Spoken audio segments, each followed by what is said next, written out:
Ce n'était malheureusement pas une mauvaise blague. Loin de l'humour, ce 1er avril est bien sombre pour le monde artistique camerounais. Un baobab de la production musicale est tombé. Jean-Pierre Sa a été froidement abattu à son domicile à Bonabéry, à Douala. Les auteurs de cet acte odieux sont activement recherchés. Notre reporter Yasser Trésor Tanon revient de la scène de crime. Abattus, les frères et sœurs de JPS arrivent à son domicile ce lundi matin. Dur d'accepter la réalité, leur frère a été tué cette nuit de dimanche à lundi. Sorti en soirée, Jean-Pierre Sa est revenu vers 22 h selon les sources. Il gare sa voiture et ouvre la porte centrale. Les agresseurs, déjà au salon bien longtemps avant, le frappent à la tête et le maîtrisent. Quelques traces de sang dans la maison. Sa belle-mère et son fils étaient déjà neutralisés dans la chambre d'en haut. Sous le choc, la pauvre dame raconte.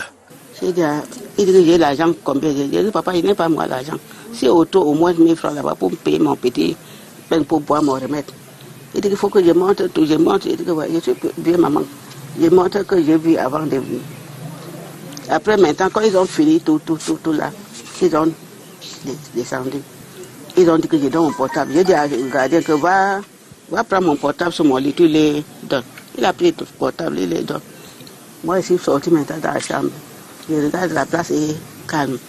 Je descends maintenant. Et tout simplement que Jean-Pierre est déjà mort. Je suis sorti maintenant, j'appelle les gardiens. Je ne comprends pas. Ils sont partis avec les gardiens. La chambre est scellée sous ordre du procureur de la République, qui était sur les lieux cette nuit en présence des forces de maintien de l'ordre et du médecin légiste. JPS ne sortait jamais les dimanches, nous dévoile le personnel de maison. En journée, quelqu'un est même venu demander à le voir, un fait étrange. En journée, oui, il y a un monsieur qui est venu chercher le papa JPS. Là.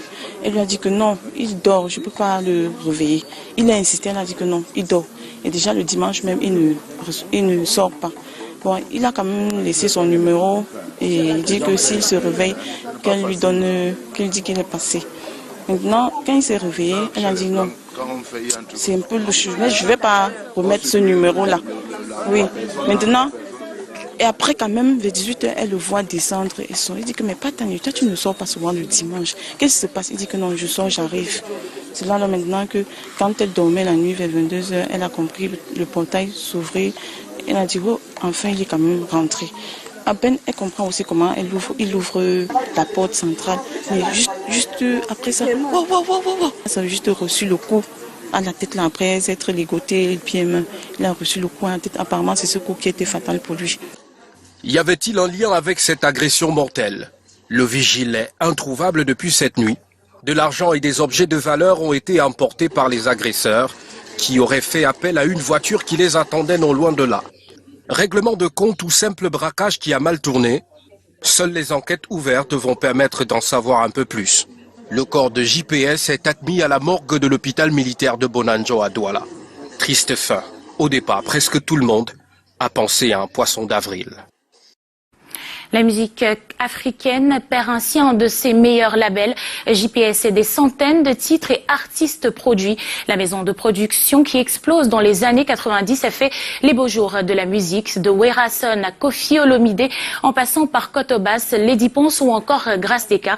C'est une page de la culture musicale qui se referme, mais l'histoire demeurera. Elle nous est contée ce soir par Lil Piedjou et Thierry Nana. Sergio Polo fait partie des milliers d'artistes produits par la maison JPS Production. L'annonce du décès de son ancien mentor l'a complètement bouleversé.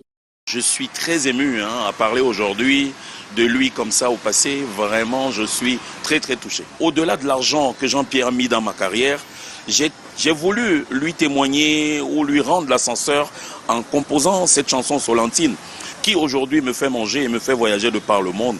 Au studio Makassi, nous retrouvons un ami de longue date complètement affligé par cette triste nouvelle. Sanfin Thomas accepte de parler d'un frère qui avait encore beaucoup d'autres projets pour la culture. Il aimait la musique, il embrassait tous les artistes, il marchait avec tous les artistes camerounais. C'était ce qu'il aimait, il animait beaucoup d'être avec tous les musiciens, de toutes catégories confondues. Chop Chop, c'est l'incontournable du showbiz au Cameroun. Ce lundi, il a la lourde responsabilité, au téléphone, de confirmer le décès de celui avec qui il a travaillé de longues années durant. Il a l'un des plus grands catalogues de la musique africaine. Aujourd'hui, on peut se demander quel artiste ne figure pas dans le catalogue de Jean-Pierre Sarr. On ne peut pas dire quels sont les artistes de son catalogue parce qu'il est immense, son catalogue. Maintenant, on peut plutôt se demander qui n'est pas dans ce catalogue. Donc l'impact sera immense. L'impact sera très important parce qu'il avait encore d'immenses projets, mais aujourd'hui, ces projets sont tombés dans l'eau. Et que dire de Coty François, qui avait déjà amené Jean-Pierre Sarr à adhérer à la nouvelle société des droits d'auteur au Cameroun, Sonacam, toujours dans le souci de voir l'artiste vivre de son art. Il est venu même, il n'avait même pas envie d'aller à la Sonacam, mais on a essayé de le forcer pour qu'il soit là. Et il a essayé de réunir beaucoup d'artistes autour de ce projet. Et nous pensons que son départ aujourd'hui nous laisse orphelins. Le coup est sans remède. Jean-Pierre Sarr s'en est allé, laissant le monde des artistes sans voix. Comme l'odeur d'un parfum suave, son travail pour les artistes va défier le temps, renforçant son titre de meilleur producteur d'Afrique. D'un drame à un autre, parlons à présent de celui survenu au lycée bilingue de Deido. Les questionnements fusent encore, notamment de nombreuses questions sur les raisons de la propension marginale des cas de délinquance juvénile dans notre société. L'assassinat du jeune Blériot révèle entre autres la montée de la criminalité dans les établissements, dans